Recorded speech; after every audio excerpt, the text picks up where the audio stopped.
Hi hello welcome to AK delight. ಎಲ್ಲರಿಗೂ ನಮಸ್ಕಾರ. ನಾನು ನಿಮ್ಮ ಅಕ್ಷತಾ. ಇವತ್ತು ನಾನು ಈ ಮಳೆಗಾಲಕ್ಕೆ ಒಂದು ಸ್ನ್ಯಾಕ್ಸ್ ರೆಸಿಪಿಯನ್ನು ನಿಮ್ಮ ಮುಂದೆ ತಂದಿದ್ದೇನೆ. ಸಂಜೆ ಟೀಗೆಲ್ಲ ತುಂಬ ರುಚಿಯಾದಂತಹ ಈ ಜಿಗುಜ್ಜೆಯ ಪೋಡಿಯನ್ನು ಯಾವ ರೀತಿ ಮಾಡೋದು ಅಂತ ನೋಡುವ. ಅದಕ್ಕೂ ಮೊದಲು ಯಾರೆಲ್ಲ ನಮ್ಮ ಚಾನೆಲ್ಗೆ ಸಬ್ಸ್ಕ್ರೈಬ್ ಮಾಡಲಿಲ್ವೋ ಸಬ್ಸ್ಕ್ರೈಬ್ ಮಾಡಿ, ಹಾಗೆ ವಿಡಿಯೋನ ಫುಲ್ ನೋಡಿ ಸಪೋರ್ಟ್ ಮಾಡಿ. ಜಿಗುಜ್ಜೆ ಸಿಗುವಾಗ ಈ ರೀತಿ ಜಿಗುಜ್ಜೆಯ ಪೋಡಿಯನ್ನು ಎಲ್ಲರೂ ಒಂದ್ಸಲ ಖಂಡಿತ ಟ್ರೈ ಮಾಡಬೇಕು. ಸಂಜೆ ಟೀಗೆ ತುಂಬ ರುಚಿಯಾಗಿರ್ತದೆ. ತುಂಬಾ ಸುಲಭವಾಗಿ ತುಂಬಾ ಪರ್ಫೆಕ್ಟಾಗಿ ಜಿಗುಜ್ಜೆಯ ಪೋಡಿಯನ್ನು ಯಾವ ರೀತಿ ಮಾಡೋದು ಅಂತ ನೋಡುವ. ಬನ್ನಿ ಹಾಗಿದ್ರೆ ಈ ಪೋಡಿಯನ್ನು ಯಾವ ರೀತಿ ಪ್ರಿಪೇರ್ ಮಾಡೋದು ಅಂತ ನೋಡುವ.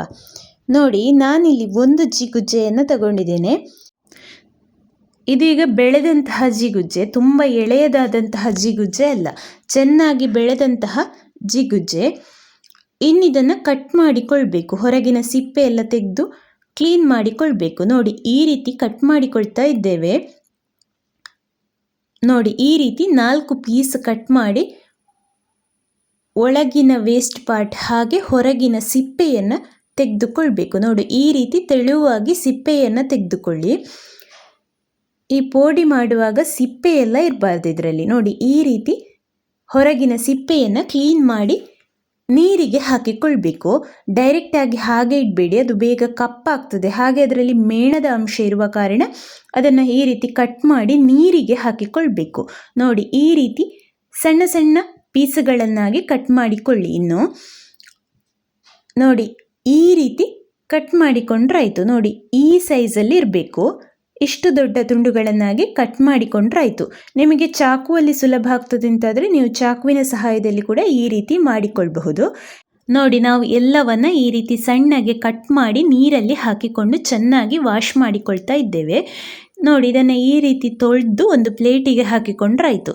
ಅದರಲ್ಲಿರುವಂತಹ ಮೇಣದ ಅಂಶ ಎಲ್ಲ ಹೋಗಬೇಕು. ಇನ್ನು ಒಂದು ಪಾತ್ರೆ ತಗೊಂಡು, ನೀವು ಯಾವ ಪಾತ್ರೆಯಲ್ಲಿ ಹಿಟ್ಟು ಕಲಿಸ್ತೀರೋ ಆ ಪಾತ್ರೆಯನ್ನು ತಗೊಳ್ಳಿ. ಇನ್ನದಕ್ಕೆ 2 ಕಪ್ ಆಗುವಷ್ಟು ನೀರನ್ನು ಹಾಕಿಕೊಳ್ತಾ ಇದ್ದೇವೆ. ನೀರು ಹಾಕಿದ ಮೇಲೆ ರುಚಿಗೆ ತಕ್ಕಷ್ಟು ಉಪ್ಪನ್ನು ಹಾಕಿಕೊಳ್ಬೇಕು. ನಾವಿಲ್ಲಿ 1 ಚಮಚ ಆಗುವಷ್ಟು ಹುಡಿ ಉಪ್ಪನ್ನು ಆ್ಯಡ್ ಮಾಡಿಕೊಂಡಿದ್ದೇವೆ.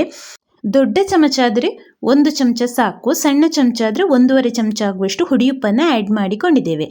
ಇನ್ನಿದಕ್ಕೆ 1 ದೊಡ್ಡ ಚಮಚ ಆಗುವಷ್ಟು ಜೀರಿಗೆ, ಹಾಗೆ 1/4 ಚಮಚ ಆಗುವಷ್ಟು ಹುಡಿ ಹಿಂಗಾದರೆ 1/4 ಚಮಚ ಇರಲಿ, ಇಲ್ಲಂತಾದರೆ ಸ್ವಲ್ಪ ಇಂಗನ್ನು ತಗೊಂಡು 2 ನೆಲಕಡಲೆ ಗಾತ್ರದಷ್ಟು ಇಂಗನ್ನು ತಗೊಂಡು ಈ ರೀತಿ ಚೆನ್ನಾಗಿ ಕಲಸಿಕೊಳ್ಬೇಕು. ಹಾಗೆ ಇದಕ್ಕೆ 1 ಚಮಚ ಆಗುವಷ್ಟು ಮೆಣಸಿನ ಹುಡಿಯನ್ನು ಕೂಡ ಆ್ಯಡ್ ಮಾಡಿಕೊಂಡಿದ್ದೇವೆ.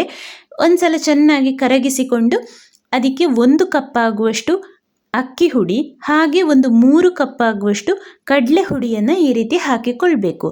ಅಕ್ಕಿ ಹುಡಿ ಹಾಕೋದ್ರಿಂದ ಪೋಡಿ ತುಂಬ ಕ್ರಿಸ್ಪಿಯಾಗಿ ಬರ್ತದೆ. ಇನ್ನಿದನ್ನು ನೋಡಿ ಈ ರೀತಿ ಚೆನ್ನಾಗಿ ಕಲಸಿಕೊಳ್ಬೇಕು. ನೀವು ಈ ರೀತಿ ಹಿಟ್ಟನ್ನು ರೆಡಿ ಮಾಡಿಕೊಳ್ಳುವಾಗ ಹಿಟ್ಟು ರೆಡಿ ಆದ ಮೇಲೆ ಬೇಕಿದ್ರೆ ಉಪ್ಪು ನಿಮಗೆ ಇನ್ನೂ ಸ್ವಲ್ಪ ಬೇಕು ಅಂತಾದರೆ ಹಾಕಿಕೊಳ್ಬೋದು. ನೀರು ಸ್ವಲ್ಪ ಕಮ್ಮಿ ಆಯಿತು, ನಾವಿಲ್ಲಿ ಪುನಃ 1 ಕಪ್ ಆಗುವಷ್ಟು ನೀರನ್ನು ಆ್ಯಡ್ ಮಾಡಿಕೊಂಡು ನೋಡಿ ಈ ರೀತಿ ಚೆನ್ನಾಗಿ ಮಿಕ್ಸ್ ಮಾಡ್ತಾ ಇದ್ದೇವೆ. ಖಾರ ಕೂಡ ಜಾಸ್ತಿ ಬೇಕು ಅಂತಾದರೆ ಮೆಣಸಿನ ಹುಡಿಯನ್ನು ಸ್ವಲ್ಪ ಜಾಸ್ತಿ ಆ್ಯಡ್ ಮಾಡಿಕೊಳ್ಬಹುದು.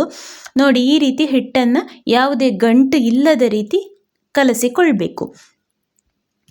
ನೋಡಿ, ನಮ್ಮ ಹಿಟ್ಟು ರೆಡಿ ಆಯಿತು. ಈ ಕನ್ಸಿಸ್ಟೆನ್ಸಿಯಲ್ಲಿದೆ ಹಿಟ್ಟು. ತುಂಬ ನೀರು ಮಾಡಬೇಡಿ. ತುಂಬ ಹಿಟ್ಟು ನೀರಾದರೆ ಅದು ಜಿಗುಜ್ಜೆಗೆ ಅಂಟಿಕೊಳ್ಳೋದಿಲ್ಲ. ನೋಡಿ, ಈ ಕನ್ಸಿಸ್ಟೆನ್ಸಿಯಲ್ಲಿ ಇರಲಿ ಹಿಟ್ಟು. ಇನ್ನು ಒಂದು ಬಾಣಲೆಗೆ ಎಣ್ಣೆ ಹಾಕಿ ಎಣ್ಣೆ ಬಿಸಿ ಆಗಲಿಕ್ಕೆ ಇಟ್ಟುಕೊಳ್ಳುವ. ಎಣ್ಣೆ ನೋಡಿ ಈಗ ಬಿಸಿ ಆಗಿದೆ. ಇನ್ನು ನಾವು ಕಟ್ ಮಾಡಿದಂತಹ ಜಿಗುಜ್ಜೆಯ ತುಂಡುಗಳನ್ನು ಈ ಕಲಸಿಟ್ಟಂತಹ ಕಡಲೆ ಹುಡಿ ಹಾಗೆ ಅಕ್ಕಿ ಹುಡಿಯನ್ನು ಏನು ನಾವು ಕಲಸಿಟ್ಟಿದ್ದೇವೋ ಆ ಹಿಟ್ಟಿಗೆ ಡಿಪ್ ಮಾಡಿ ಈ ರೀತಿ ಬಿಸಿಯಾದಂತಹ ಎಣ್ಣೆಗೆ ಹಾಕಿ ಮೀಡಿಯಂ ಫ್ಲೇಮಲ್ಲಿ ಫ್ರೈ ಮಾಡ್ತಾ ಬರಬೇಕು. ಇದೀಗ ಚೆನ್ನಾಗಿ ಬೇಯಬೇಕು. ಒಂದೇ ಸಲ ನೀವು ಹೈ ಫ್ಲೇಮಲ್ಲಿ ಇಟ್ಟು ಬೇಯಿಸಿಕೊಳ್ಳಿಕ್ಕೆ ಹೋಗಬೇಡಿ, ಅದು ಸೀದು ಹೋಗ್ತದೆ, ಒಳಗಿನ ಜಿಗುಜ್ಜೆ ಎಲ್ಲ ಬೇಯುವುದಿಲ್ಲ. ಈ ರೀತಿ ಮೀಡಿಯಂ ಫ್ಲೇಮಲ್ಲಿ ಇಟ್ಟು 2 ಸೈಡು ಚೆನ್ನಾಗಿ ಬೇಯಬೇಕು. 2 ಸೈಡನ್ನು ಈ ರೀತಿ ಚೆನ್ನಾಗಿ ಬೇಯಿಸಿಕೊಳ್ಳಿ. ಸ್ನೇಹಿತರೆ, ಈ ಮಳೆಗಾಲ ಎಲ್ಲ ಸ್ಟಾರ್ಟ್ ಆಗುವಾಗ ಈ ರೀತಿ ಸಂಜೆ ಟೈಮಿಗೆಲ್ಲ ಏನಾದರೂ ಸ್ನ್ಯಾಕ್ಸ್ ಕೇಳಿದರೆ ಈ ರೀತಿ ಜಿಗುಜ್ಜಕ್ ಪೋಡಿಯನ್ನು ಮಾಡಿಕೊಡಿ, ತುಂಬ ರುಚಿಯಾಗಿರ್ತದೆ. ನೋಡಿ, ಈ ರೀತಿ ಎರಡು ಸೈಡನ್ನು ಬೇಯಿಸಿಕೊಳ್ಳಿ. ಲೈಟ್ ಬ್ರೌನ್ ಕಲರ್ ಬಂತು, ಇನ್ನು ಸ್ವಲ್ಪ ಬೇಯಬೇಕಿದು. ಚೆನ್ನಾಗಿ ಬ್ರೌನ್ ಕಲರಿಗೆ ಬರಲಿ, ಯಾಕಂದರೆ ಒಳಗಡೆ ಜೀಗುಜ್ಜೆಲ್ಲ ಚೆನ್ನಾಗಿ ಬೆಂದರೆ ತುಂಬ ರುಚಿಯಾಗಿರ್ತದೆ. ನೋಡಿ, ಈ ರೀತಿ ಎರಡು ಸೈಡನ್ನು ಬೇಯಿಸಿಕೊಂಡ್ರಾಯಿತು. ಸ್ನೇಹಿತರೆ, ಈ ಜೀಗುಜ್ಜೆ ಪೋಡಿಗೆ ಬೇಕಾದಂತಹ ಇಂಗ್ರೀಡಿಯೆಂಟ್ಸನ್ನು ಡಿಸ್ಕ್ರಿಪ್ಷನ್ ಬಾಕ್ಸಲ್ಲಿ ಕೊಟ್ಟಿರ್ತೇನೆ. ನೋಡಿ, ಇದೀಗ ಆಗಿದೆ. ಇದನ್ನು ಇನ್ನು ಎಣ್ಣೆಯಿಂದ ತೆಗೆದು ಇನ್ನೊಂದು ಪಾತ್ರೆಗೆ ಹಾಕಿಟ್ಟುಕೊಂಡ್ರೆ ಆಯಿತು. ನೀವು ಬೇಕಿದ್ರೆ ಟಿಶ್ಯೂ ಪೇಪರ್ ಹಾಕಿದಂತಹ ಪ್ಲೇಟಿಗೆ ಕೂಡ ಹಾಕಿಟ್ಟುಕೊಳ್ಬೋದು. ನೋಡಿ, ಈ ರೀತಿ ಎಲ್ಲವನ್ನು ಫ್ರೈ ಮಾಡಿಕೊಂಡ್ರಾಯಿತು. ಮೀಡಿಯಂ ಫ್ಲೇಮಲ್ಲೇ ಫ್ರೈ ಮಾಡಿ, ಹೈ ಫ್ಲೇಮಲ್ಲಿಟ್ಟು ಒಂದೇ ಸಲಕ್ಕೆ ಮಾಡಿಕೊಳ್ಳಿಕ್ಕೆ ಹೋಗಬೇಡಿ. ಎರಡೂ ಸೈಡನ್ನು ಈ ರೀತಿ ನಿಧಾನಕ್ಕೆ ಬೇಯಿಸಿಕೊಂಡ್ರಾಯಿತು. ಬಿಸಿ ಇರುವಾಗಲೇ ಟೀ ಜೊತೆ ಅಥವಾ ಕಾಫಿ ಜೊತೆ ಸರ್ವ್ ಮಾಡಿ. ತುಂಬ ರುಚಿಯಾದಂತಹ ಜೀಗುಜ್ಜೆ ಪೋಡಿಯನ್ನು ಎಲ್ಲರೂ ಒಂದ್ಸಲ ಖಂಡಿತ ಟ್ರೈ ಮಾಡಿ, ಹಾಗೆ ಹೇಗಾಗಿದೆ ಅಂತ ಕಮೆಂಟ್ ಮೂಲಕ ತಿಳಿಸಿ.